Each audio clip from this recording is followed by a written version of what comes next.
Okay, good morning. Hemshech Ayin Beis, Volume 2. We are on page 1161, and the Discourse, the Mimer 139. I'm going to start a new Mimer now. 139, V'lakachtam lechem, the second night of Sukkot, Tafresh Ayin Vov. So, to sum up what we've learned, concluded yesterday, last Mimer was the Daas Elyon and Daas Tachten, which are the perspective from above, how God, how the divine sees existence, how the divine sees in general the whole picture, and how existence sees.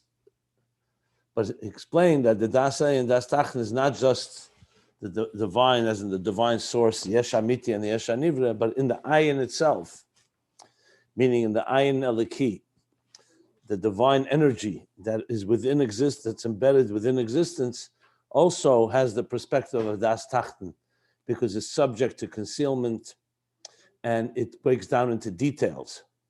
Whereas Daas Elyon is not subject to concealment and sees the big picture. That's how he concluded the last Mimer.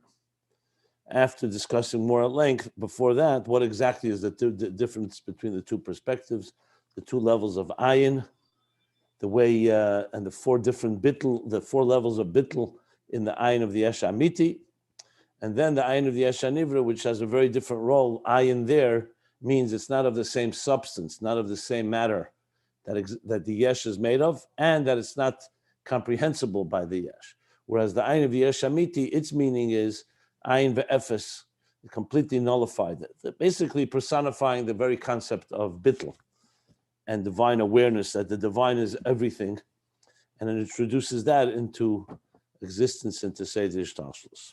And then finally, at the end of the Mimer, he applied it to the discussion of this particular Mimer, how we deal with Aneche Nechi, Hu Meicheb Sha'echa, that Aneche Nechi is this higher level of Ayin Amiti, of the Yesh Amiti, what he calls Primis HaKeser. So actually we have now another level. He says, he'll talk about it later. Primis HaKeser, Kamoshi is but he had said, let me just see, make sure I'm right, yeah. And that level of Primis HaKeser is able to forgive, able to erase sins. Whereas Daas Tachten, which is engaged with existence, that's where there can be a pagam, there can be an achizis achitzenim, like you said, unikas achitzenim, because it's subject to concealments. Anechi is beyond that, higher than the anechi of Matan Torah, and that's why it has the power to correct and heal from the toxins of the sins.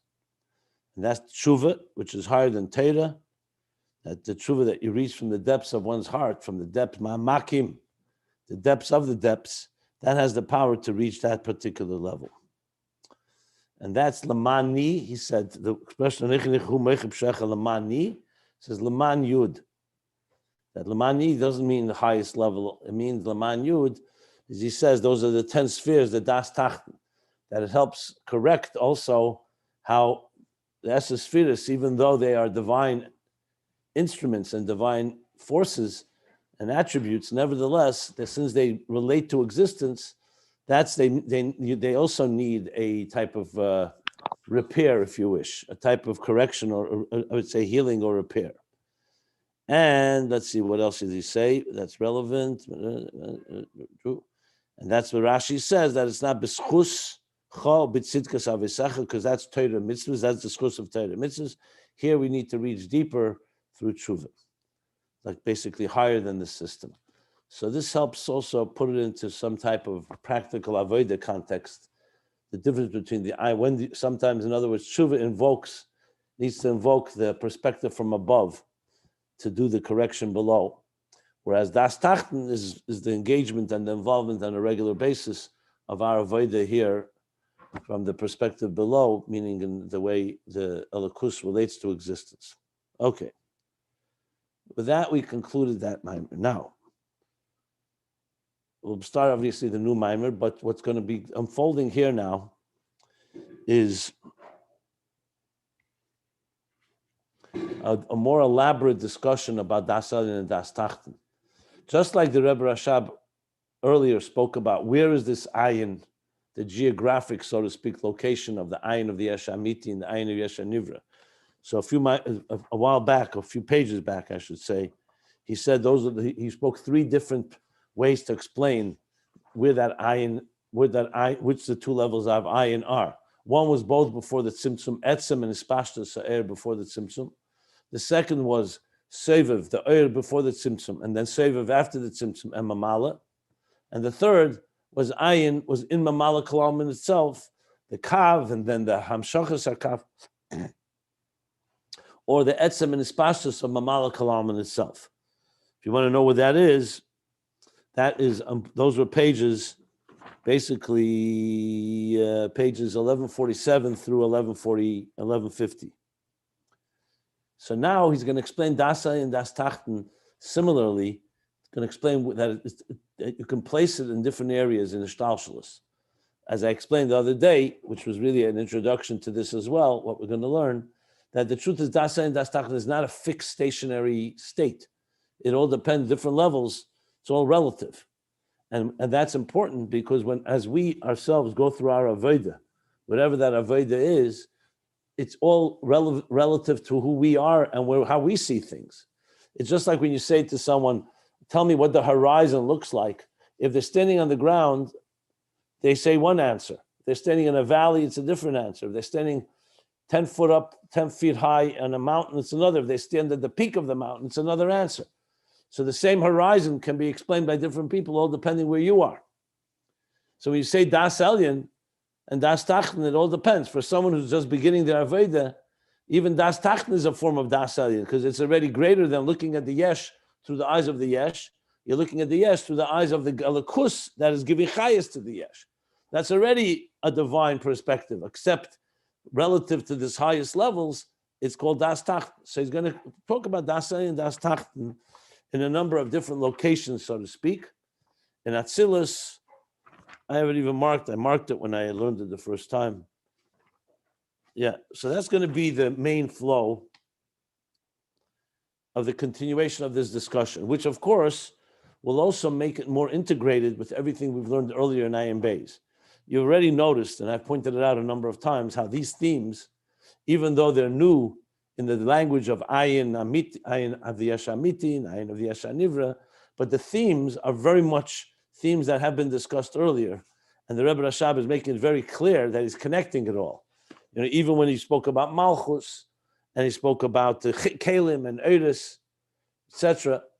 So it obviously all helping understand the whole picture of Ayin Beis, of all the 1,161 pages that we've learned till here. So with that being said, unless somebody has a question, I'm going to begin the next mimer, 145. I'm sorry, what did I say? Yeah, 145, Kuf Mem Hey. Which the Friedrich Rebbe, I should add, let's see how he defines Teichen Ascholas HaMaimer. So the last mimer, I'm sorry, not 140, 139. Wrong, 139. The last mimer, Anoichi, the Rebbe, Friedrich Rebbe sums up and says, Ayin HaNechlek, Nikra Daas Elyon, V'ayin Al Shem She'ena Musig.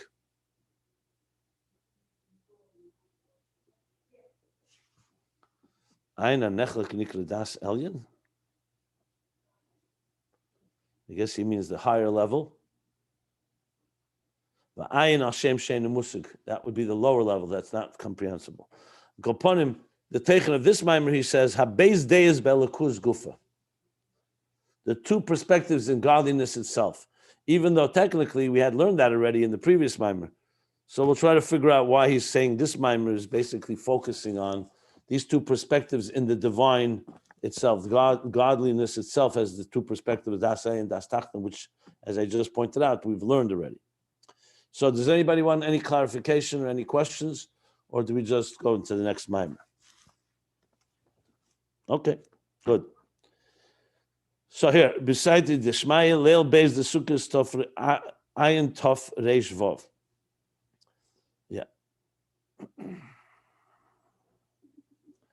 We already pointed out why the Friedrich Rebbe Rashab changes the order of the letters, because the other way has the word Ra in it, evil. Ulekachtem lechem b'yem harishin pri'etz hoder kapas tmorim. So of course it's a Sukkos Maimer, second night of Sukkos. So it begins with a Sukkos pasuk that b'yem harishin, the first day of Sukkos, you shall take to yourselves pri'etz hoder, the fruit of a beautiful tree, or the beautiful fruit of a tree. Kapas tmorim, which of course refers to the hadassim, the myrtle branch.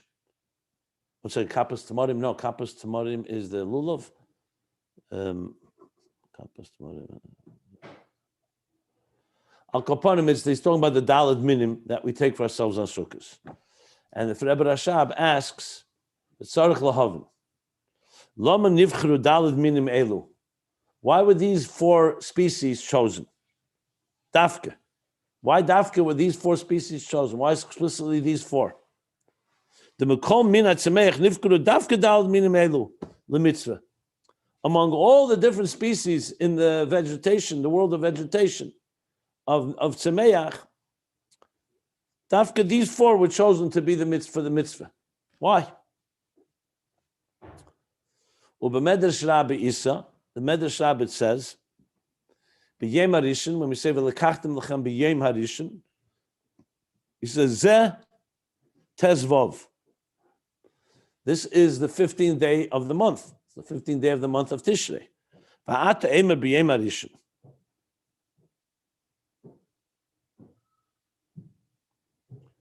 I have to go look in the Medrash what he's saying here exactly. And the pasuk, however, doesn't call it the 15th of the month. Like, for example, when it says Berishon l'chedesh is Rosh Hashanah, but Asir l'chedesh, but Eser l'chedesh is Yom Kippur. Here, he calls it the first day, when in truth it's the 15th day of the month. So what means B'yem Harishon? So obviously it means the first day of Sukkot. But the Medrash emphasizes that. He doesn't say what the Medrash explains. He just quotes the Medrash as saying you call it Yom Harishon even though it's the 15th of the month. So Kaponim, as I said, I'll look in the Medrash and probably at the end of the Maimer will understand better what he's bringing here. But there's essentially two questions here. The first question is why dafka these four minim, these four species among all the species in Sameach, and number two, what is B'yem Harishon in context of the fact that it's the 15th day of the month. Okay. So now he's going to go right back in the classic style and say Lahav and Kol Zeh to understand all this. Or Lahav and Zeh. Here he doesn't say Kol Zeh. Because I guess it's not as, it's only two questions. Sometimes he says Lahav and Zeh. Well, actually, he always says Lahav and Zeh. I thought, just looking at the language, Lahav and Zeh. Yep. He usually says Lahav and Zeh, not Kol Zeh, sorry. So to understand this, one needs to preface what was explained earlier.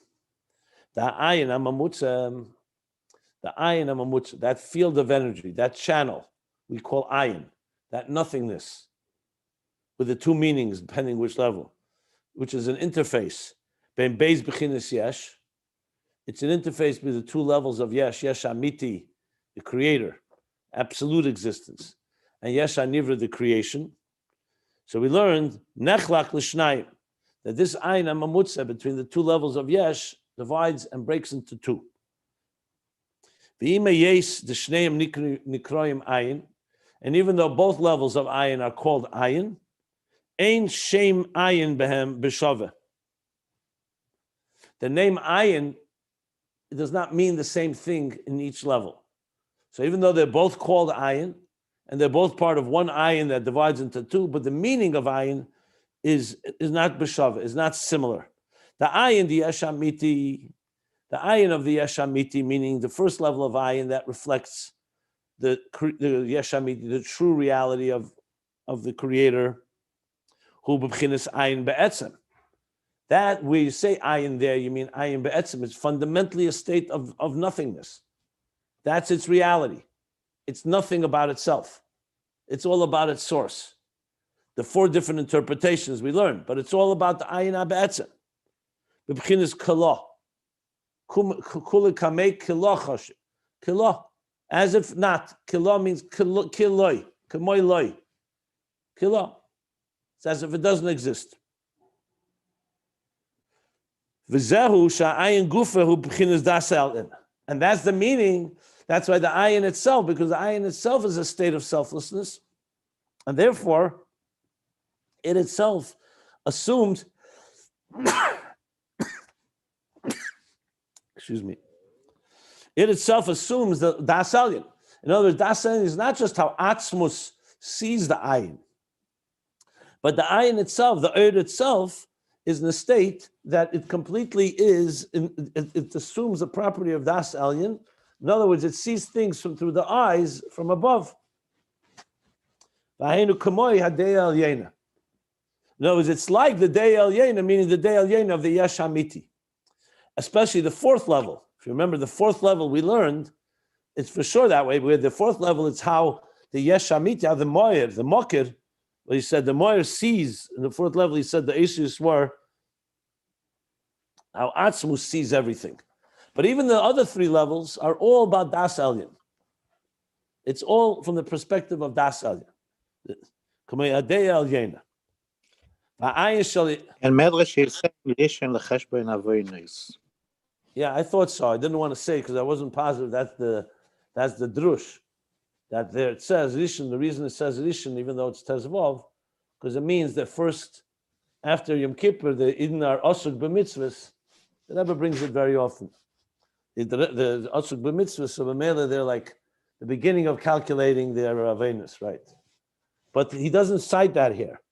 He just says Ata Emer b'yem Rishon. Okay, fine. Okay. So what about the Ayin of the Yesh HaNivra? The Ayin shal Yesh HaNivra ain't a bechinas Ayin be'etzem. Their Ayin means something else. It's not Ayin be'etzem. So why is it called Ayin? Like shenikra Ayin, you can't call it Ayin be'etzem because it's a force that's creating existence. It has presence. It has identity. So why is it called Ayin? Like shenikra Ayin al shem she'ein musag, because it's not understandable by the Yesh. It's a mysterious entity. Interesting expression, because it's called a loy dover legabe the dover of the yesh. The ayin is like a loy dover. It doesn't exist. It exists, but it doesn't exist similar like he used before the language he used. That it's loy dover legabe mitzias hayesh. That was the language on the last page on 1160. Interesting. He turns around the order. Before he kept on saying the reason it's called Ayin, the Ayin Yesh HaNivra, because it's not Dover, Loi Dover, and also Ein Musig. Now he reversed the order, just pointing it out. I'm not sure why. Probably a diuk, but that's what he says now. Okay, so you see that the word Ayin, even though both levels are part of one Ayin, and the word Ayin is used on both of them, there's a different meaning. The first one is all about total bittul, and the second one is about relative to us. It's Ayin. That's essentially what he's saying. Relative to us, it's beyond us. It's not, it's Ein Musik, because we can't comprehend it. And it's not of substance of something that we can identify as being something similar to, in any way, to existence as we know it.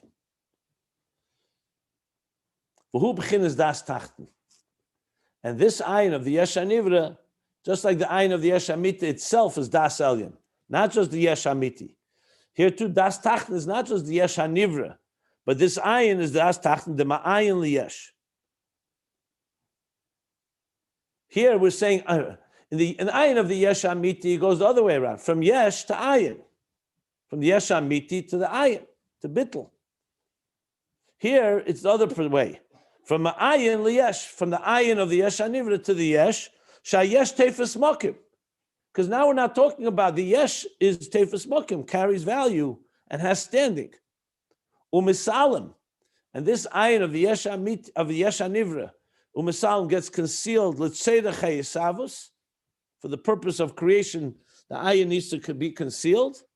V'nitfis v'nislabish b'hayesh, and it's grasped, it's contained by, and it's not slabish, it's nitfus, it's like the yesh can, it's an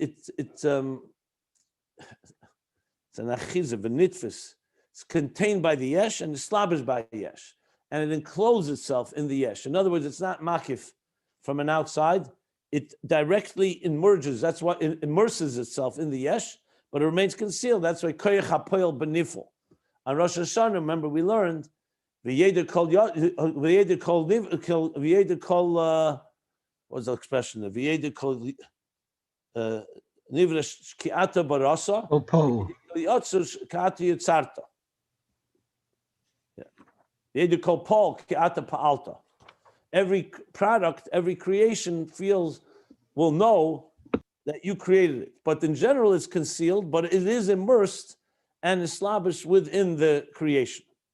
Okay.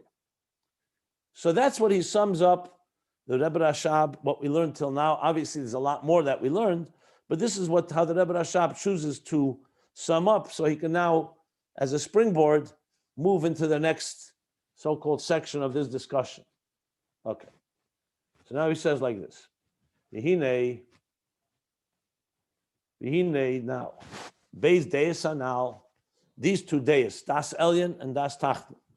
Remember, as I pointed out yesterday, this all began the discussion, the Rosh Hashanah Maimer, back on page 1140. That Keil Daas Havaya, V'lo Niskanu Aliles, the two Daas, the two perspectives. So he says, now these two Daas, Daas Elyon and Daas Tachten, the perspective from above, which is the Ayin of the Yesh HaAmiti, perspective from below, the Ayin of the Yesh HaNivra. But derech klal, in general, Daas Elyon hu min ha'maitzil and el ha'netzalim. So now he's going to say, where is this Daas Elyon exactly? Is it lifnei tzimtzum? Is it after the tzimtzum? So he says, in general, it's referring from the perspective from the maitzil, the emanator, el ha'netzalim, to the emanations. So he's basically placing it from before Atzilus to Atzilus. The emanator to the Netzalim to Atzilus. Now I know you'll say, one second, isn't Daas Elyon all the way self-lifnei tzimtzum? Didn't we learn that the Ayin of the Yesh HaMiti in its first interpretation was lifnei tzimtzum? Yes, we did. But we also learned it's after the tzimtzum in Malakalam. But the Rebbe Rashab is now going to build this whole picture. So be patient, it's all going to come together.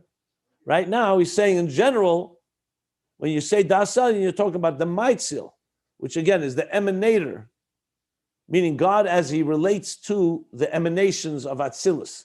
Not Boira and Nivra, meaning not Elam HaBriya, Elam Atzilus. And he's going to explain why.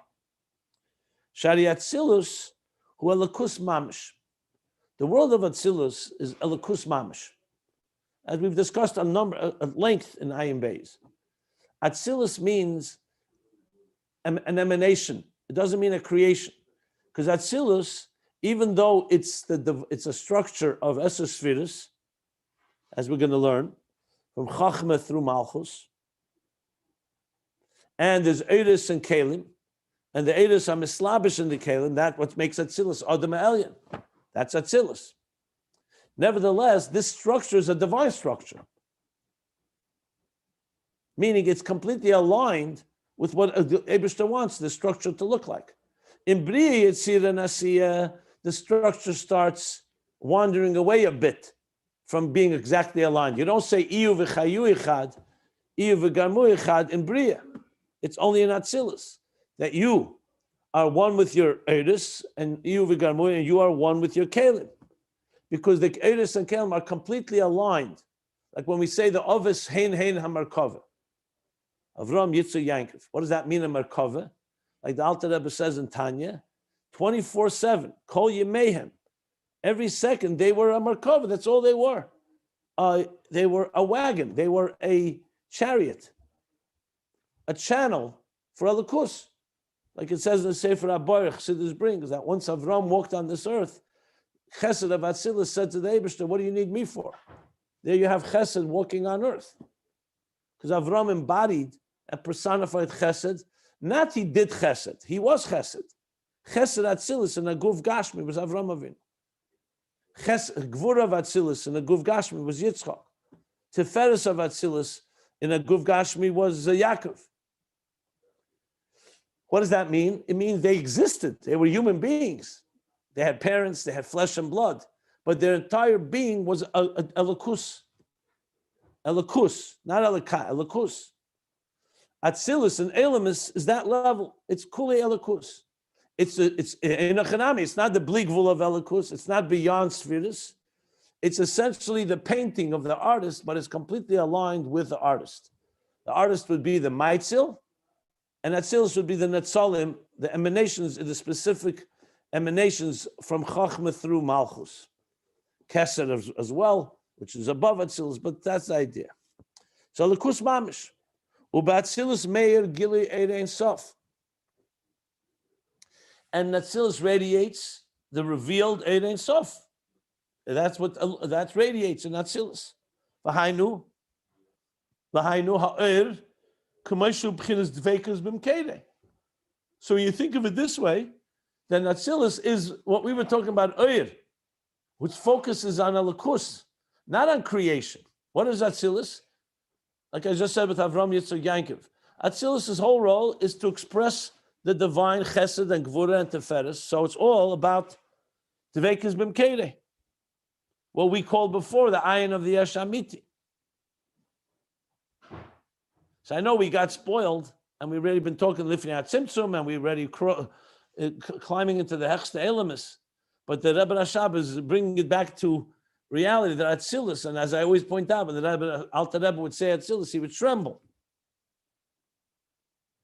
Because Atzilus is Kuli Elikus. Yes, we learned at the beginning of Ayin Beis that Atzilus is an element of Yesh Ma'ayin to it, because at the end of the day, the Eibishter's Atzmus and the higher levels are in Areich to even Chachma of Atzilus. Chachma Ma'ayin Timotze. But what Atzilus is Elikus. So therefore, what radiates there is the way is Davuk B'mkeidei. It's completely aware and cognizant as being attached to its source. U'lechein ba'Atzilus, and that's why in Atzilus, iyu v'chayu ichad, iyu v'garmu ichad.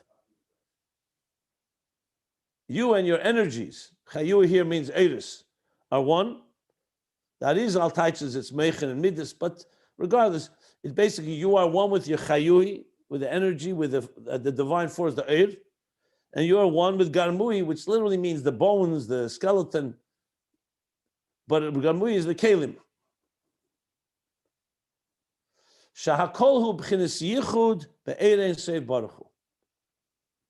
It's all in a state of yichud, of unity and oneness with erein seif baruch hu. Because all it is an expression of the divine. Now you could say, is it an expression of all of Elikus? Obviously not. But what it is an expression of Elikus through Atzilus. Atzilus is the place where Elikus manifests and completely aligned. Mipnei shehisavus Atzilus me'ein sof ha'maitzil. And this is due to the fact that the creation, or let's put it, the bringing into being of Atzilus, its emergence from Eidei Sof HaMaitzil, from the infinite divine light of the Maitzil, of the emanator, the source, who b'chinas Gili HaHelam, loy b'chinas Yesh Ma'ayin. It's a Gili HaHelam, not Yesh Ma'ayin. So you don't call Atzilus Yesh. You call it Netzal. You don't call it Nivra, you call it Netzal, which is a Gili HaHelam. In other words, it's Megala, the concealed potential faculties of the divine. Because at the end of the day, Chesed Atzilus is essentially God's capacity to do Chesed. However, higher than Atzilus, you can't call it Chesed yet, because it's not manifest in a revealed way. It's more Behelam. Gili HaHelam is Atzilus reveals these faculties of the divine, these divine attributes. Now, obviously, you can ask the question, didn't we learn, as I said, especially in the beginning of Ayin Beis, that Atzilus is called Chachma Ma'ayin to Motzah, mean like Yesh Ma'ayin? So that's true. There he explained, Legabi, the bligvul of Elikus, Atzilus is also a form of a yesh ma'ayin. But the yesh doesn't mean the same yesh as the yesh, the nifred of the yesh in Elam Haza. They're relative to those levels. But right now, let's just focus what he's saying. I'm only saying that because I'm sure some of you are thinking. Didn't we learn that Atzilus also, it even says the expression, Yeser Meshein Arech, B'riyah Atzilus is Ein Arech, L'gabe Ein Sof, L'gabe Ein Sof. But that's the other side of the coin. Now we're talking about Atzilus as God intends it to be, an expression of the divine attribute. So call it, it's structure, but it's totally divine. Like think of the Mishkan. What's the difference in the Mishkan or the Beis Hamikdash and a regular house? Even a good house, a kosher house, a from Jews, a Shemitah Mitzvah's home, your Shabbos and Kashrus. What's the difference? Why don't, even though, yes, we can make every home into a Mikdash Ma'at, and through Teira Vedic Mils Chasan, but technically speaking, nothing is like the Beis Hamikdash. Because the Beis Hamikdash is a structure that not only is it Megala Lakus, every detail of the structure was all based on God's, it's not human beings creating a structure and then saying, okay, we'd like God to be in our presence. The very structure, the Yerias, or when it came to the Beis Hamikdash, the Avonim and the Kalim, every detail, both of the walls or the materials, was divine. Moshe didn't come up with it. The Eibishter told him, Asili Oren, and told him how and all the details. So why do we call it a divine structure? Because Kol Kule, all it is basically God choosing a structure which will in some way contain him, V'shachanti b'seichem. Asili Migdash, V'shachanti b'seichem. So in Elamis, that's Atzilus. It's a divine structure. Bria is already beginning. Obviously, God created also the world itself. He didn't just create the Beis Hamikdash. But the Beis Hamikdash has in it certain properties that are more aligned in Begili to express godliness. Whereas, for example, let's say other parts of the world that God also created, that's Behelim. Elikus there is Behelim, and we have to reveal it. But the Mikdash is essentially a divine structure. So Atzilus is a divine structure. Okay. So it's Gilia Helam Leib B'chinis Yesh Ma'ayin. V'im Kain, and that being the case, so if that's the case, in Kain, therefore, Batzilus Meir Gili B'chinis Ha'ayin Shalamayla M'mokal Yesh. So now he's placing what we learned about the Ayin of the Yesh Amiti and Daas Elyon in Atzilus. And therefore, in Atzilus radiates the Gili of the Ayin that's higher than being a Mokal Yesh, because Atzilus is not a Yesh. Atzilus is Gili Helam. It's not a Yesh from an Ayin. It's a Helam it's a Gili from a Helam. So therefore, there radiates, he says, the level of Ayin that's higher than being Mokal Yesh, because the Ayin of the Mokal Yesh is already Asarim Amoris Nivra Elam, where God is creating existence. Rakia, Desha, and so on. Here we're talking about a divine structure, and that's Atzilus. Al-Kain, Atzilus B'chlal, who b'chinas Daas Elyon. That's why he said B'derech Klal. In general, therefore, Atzilus in general is the level of Daas Elyon. Shalamayla Yesh, it recognizes that what the true Yesh is the Yesh of the Amiti of the Eibishter, Ulamata ayin de kula kamei kilo choshev. And lamata is ayin, that's Daas Elyon. Daas Elyon sees reality is above, and existence is nullified, is ayin comparison. That's the consciousness of Atzilus. It's in general the Daas Elyon consciousness. So this only goes to show you, when we were learning everything before the Tzimtzum, and you're saying, 1 second, Atzilus is far, far lower than before the Tzimtzum.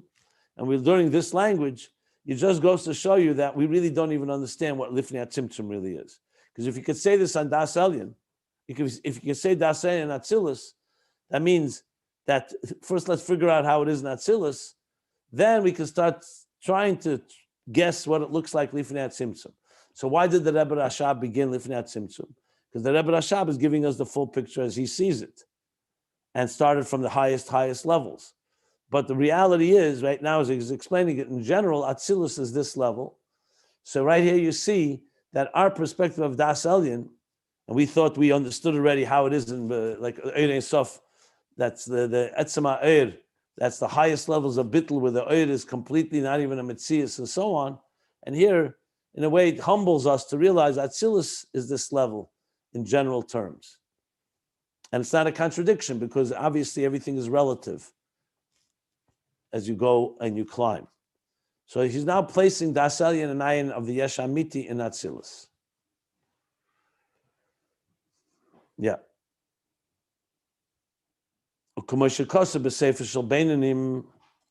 Like it says in Tanya, Perek Lamed Hey B'Hagah.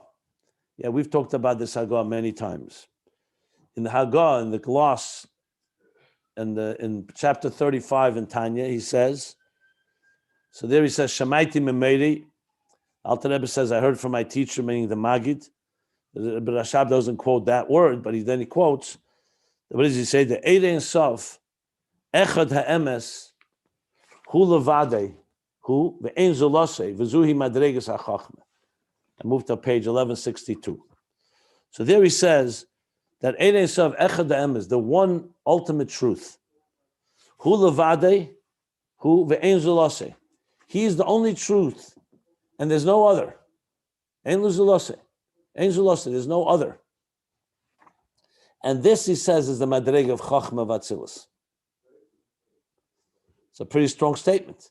Because remember, if we remember, we learned about the Bitl of Eir, we learned Ein Zuloscha was level 2 of Eir, of Bitl. Then came Efes Biltecha, then came the 4th level. So I'm just pointing out, so this concept that God is the only truth and reality, you know where that resides? In Chachma of Atzilus.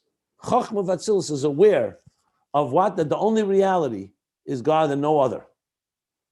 That's how high Atzilus is. So there you see, Atzilus is a perspective of Daas Elyon. It's clearly. In Perek Lamed Hey, it says it befedish. The Chachmei law is margish. He doesn't say the word margish, but this is the level of Chachmei, the bittel of Chachmei, of Atzilus, is that it senses the Echad HaEmes, Hu Levadei, Hu, Ve'en Zulosei. V'hainu, he spells it out now, the Rebbe Rashab, which means, Shebechachmei meir, Eich shehu levadei hu ve'en zulosei. If Chachma radiates this state, how he alone is the only truth, and ve'en zulosei, there's no other. Okay, but then you could say, 1 second, this is only Chachma of Atzilus, not the rest of Atzilus. So the Rebbe Rashab continues. V'cheinu b'chlolos Atzilus. So Chachma obviously is the first state. The first level of Atzilus, the first gilui of Atzilus is Chachma, but from Chachma it spreads now into the general Atzilus. The Abi Ilah mekanano ba'Atzilus. Because Abi Ilah, the supernal father, which is Chachma, mekanano is wedged, or nested, is nested in Atzilus. So let me explain. In Zohar he says an expression, I think Tikkun Zer, if I recall correctly, that it goes like this. We have the spheres, are 10 spheres, but they break into 4 categories. Chachma, Bina, Zah, and Malchus. That's generally the 4 categories. Chachma and Bina, Zah, Midas, and Malchus. So the Tikkun Zer says the following statement. Chachma, Abba, Mekanana, nests, from the word kan, a nest. Nests in Atzilus. In other words, what dominates in Atzilus is not Bina and not Zah, not Malchus. It's Chachma. The energy of Chachma, that type of divine awareness, is in general all of Atzilus.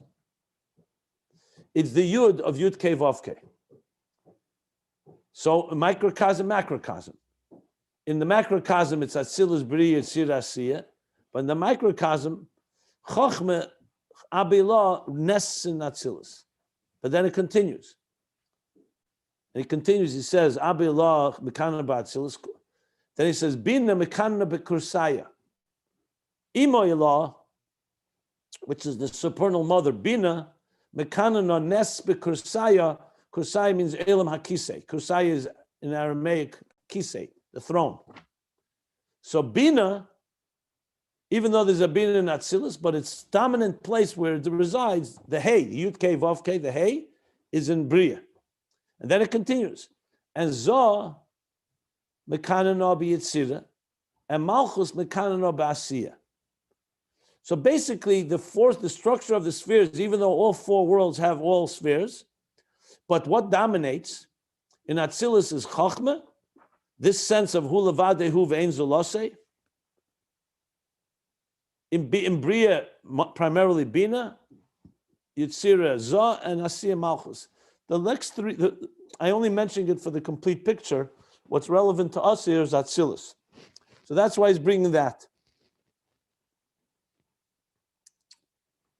Okay, so now, based on the Tanya, we've established that Atzilus has a very high level of gili, of awareness. So we go back to Avram Yitzchak Yankov, or you say in Neshama Atzilus, a Rebbe. Their awareness is completely all Elokus. They see existence through the eyes of Elokus. That they're the Yesh, the real reality is Lamaila. Everything below is Ayin, the Ephes. And everything they do is through the eyes of Elokus. Like I said before, Avram is walking Chesed of Atzilus. Basically, he's manifesting the Chesed of the Eibishter in this world. Now, the parentheses he adds the following. Ubatzilus, hubchinas I ein zulose. Okay. As I guessed, yes. He's now going to compare this to what we learned earlier. Remember the 4 levels of bittul. The first was heder tfisas makim, just to refresh your memory. That it's like kshiraga batira, like a candle in the light of the sun. So it's not really bottle be'etzem. It's bottle, but it's more in the presence of a greater light. It doesn't have any tfisas makim in its hispashtus. It's an extension in its function. It doesn't have any value. The second level is ein zulase, or ein zulascha. What was that? That the Oyer senses that it does not have any existence without its makar. Take away the makar, the Oyer is not there. Level 3 was efes biltecha, that even with the Moyer, there's no Oyer. Why? Because the whole Oyer is just a reflection of Atzmus expressing himself, of the Moyer expressing itself. And level 4 was all these 3, as the Rebbe explains in the Maimer B'Yem Hashmini Atzeres Tezvov, Toshin Tezvov, all these 3 are how the Oyer sees it. The 4th is the Oyer sees it from the eyes, through the eyes of the Moyer. The Daas Elyon Amitis in Atzmus. We don't have to, I don't want to go into that in details because he's going to refer to it. That's why I just want to refresh. So he says now, so in Atzilus, we just said, Chachma v'Atzilus is Ein Zulase. That's level 2 in the Bittul. That's what he's going to refer to. He says, in Atzilus, Hu b'chinas Ein Zulase is the level of Ein Zulase. There's no other. Like he says, like Hagav of Perek Lamed Hey, chapter 35. There's no other. In other words, the only real reality who is Hu levadei emes ve'ein zulase. Hu levadei hu echad emes hu levadei hu ve'ein zulase. That's a Chachma Atzilus. But he says l'mayla Atzilus. So now he's connecting it. Higher than Atzilus, Hu b'chinas efes biladei. So in other words, Atzilus is that there's a Metzias of Atzilus. Avram was a Metzias. Yitzchak Yaakov is a Metzias. A Rebbe is a Metzias. But their whole Metzias is Kuli Elikus. It's all Chesed Atzilus in the case of Avram. You can't say that there's nothing there. However, whatever it is, there's only Ein Zulase. There's no other. It's all expression of the Eibishter's Chesed or the Eibishter's Kavanah. But higher than Atzilus, he says, that's the level of Efes Bilade. I don't know. We'll see. Let's see first let's see what he covers here. I'm not sure.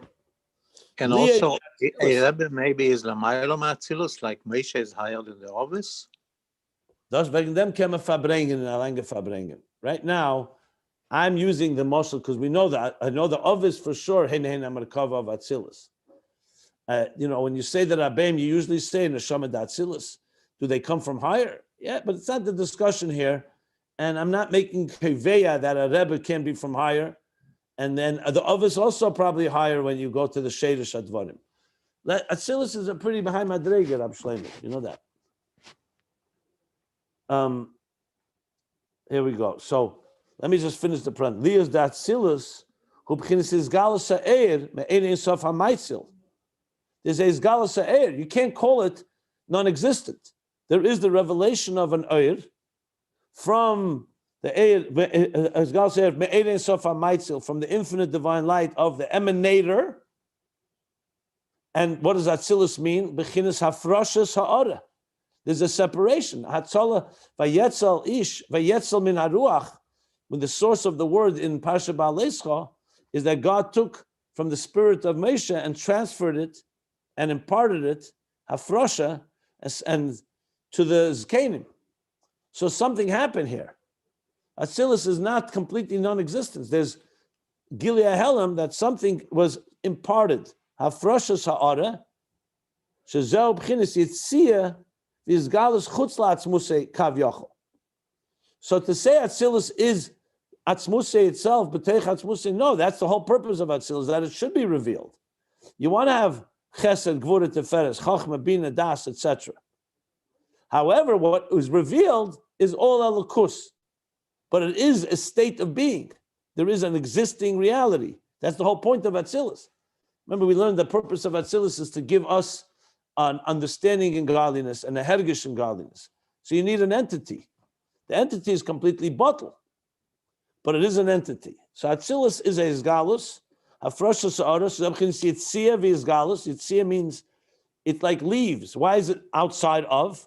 Not because it's outside like the yesh that doesn't feel elikus. It's outside because it's not encompassed only in the whole achdus and pshitus ha'atzmus, which is higher than spheres. Atzilus is spheres. So it's already manifest in some form of structure, but it's a divine structure. It says kavyochel, obviously. So therefore, harizeh b'chinas habitl the ayin. It's the bitl of ayin, not the bitl of efes. Remember, ayin ein zuloscha, efes biltecha. Efes is utter nothingness. Ulamaylam atzilus, and higher than atzilus, shezeu kamoy sha'ir kol ba'atzmusei. That in general is like the oir that's encompassed in atzmusei, meaning there's no structure even. All it is Gilui Elokus, without any structure. There he says, sha'ir kol ba'atzmusei adayin. It's still the oir as it's encompassed in its source. Habitlu b'chinas efes.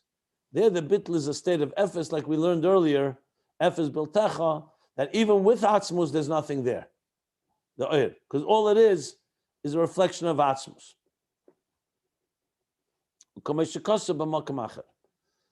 As it says elsewhere. So I'll explain this a bit, even though we have discussed this.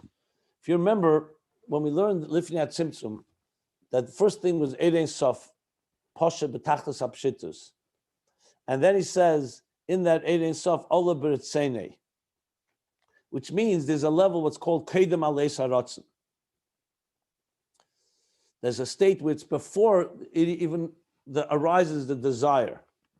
And then we learned about, remember, the Ratzon Klali, the Ratzon Prati, the Ratzon HaKadum, consideration, deliberation, shakavitari, and determination, achlota, and that's still not an active ratzon where you're beginning to think about the details.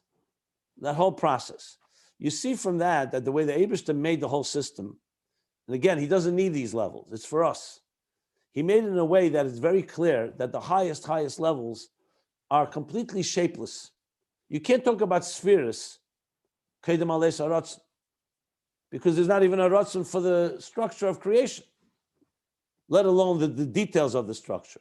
You don't have anything. All you have is a level that is built in Metzias Nimtza, has now extended himself into Metzias Nimtza, that there should be an existential conscious state of the divine.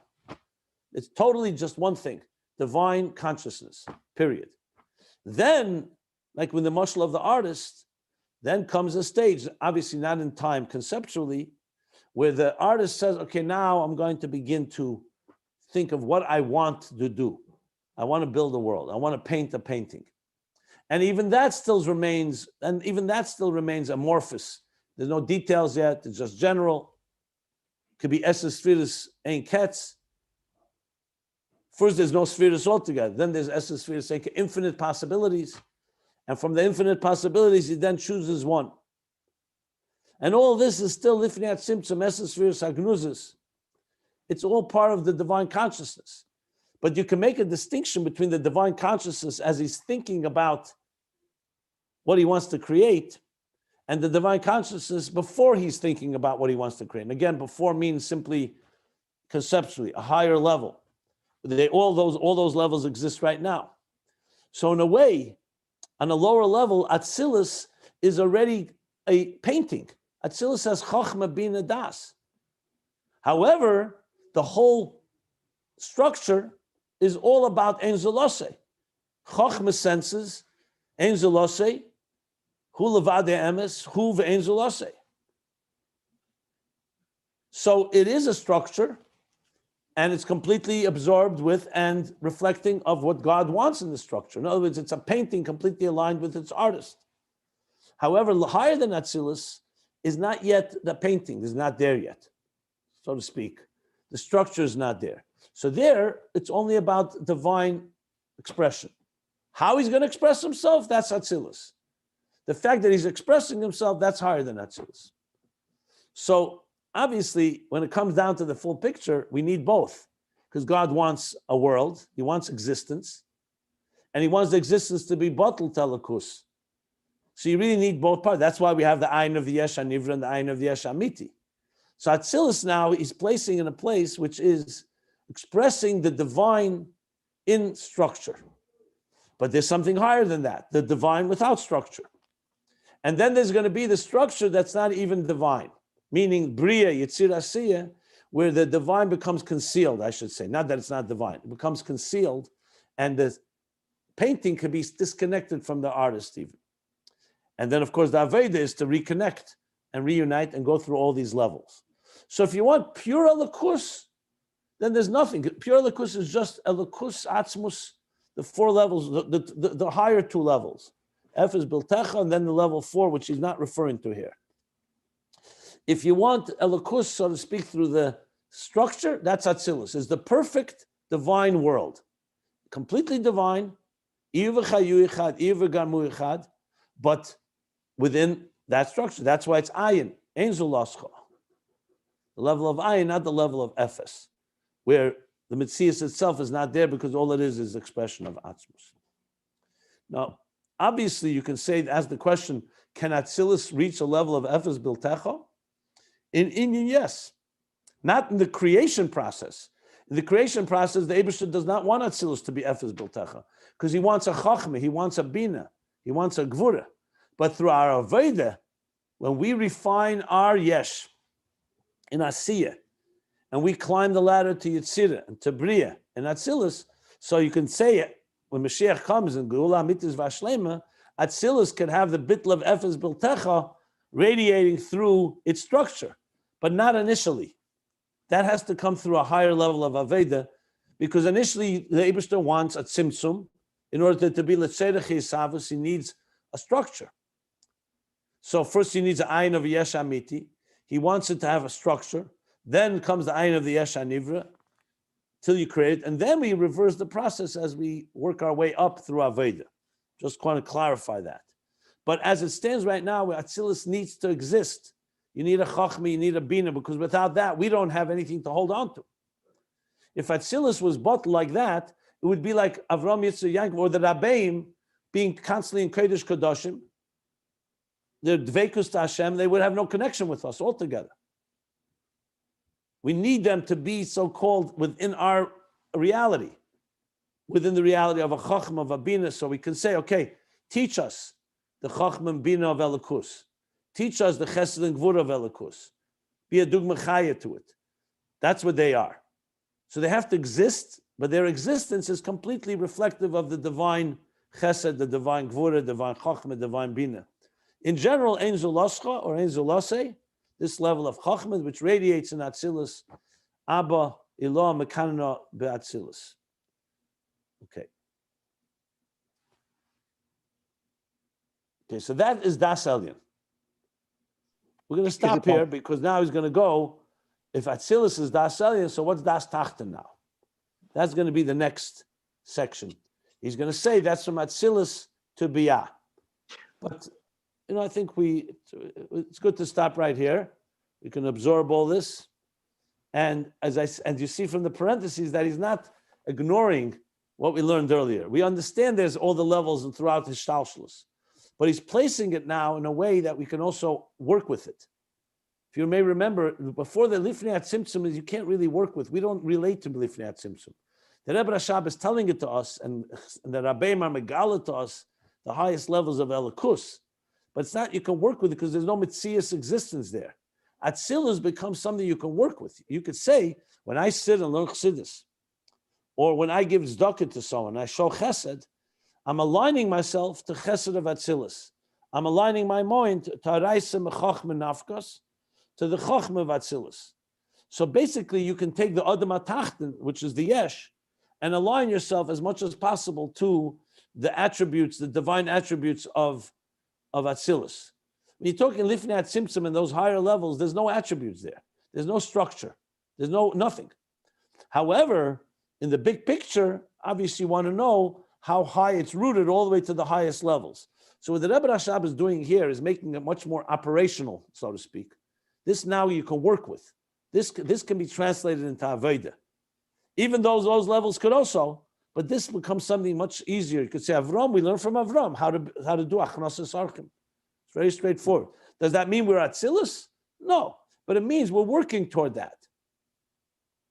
And now we know that Atzilus is a form of Daas Elyon because Ein Zolase, but it's not bottled to the point that there's no structure, which would be higher than Atzilus that we just learned.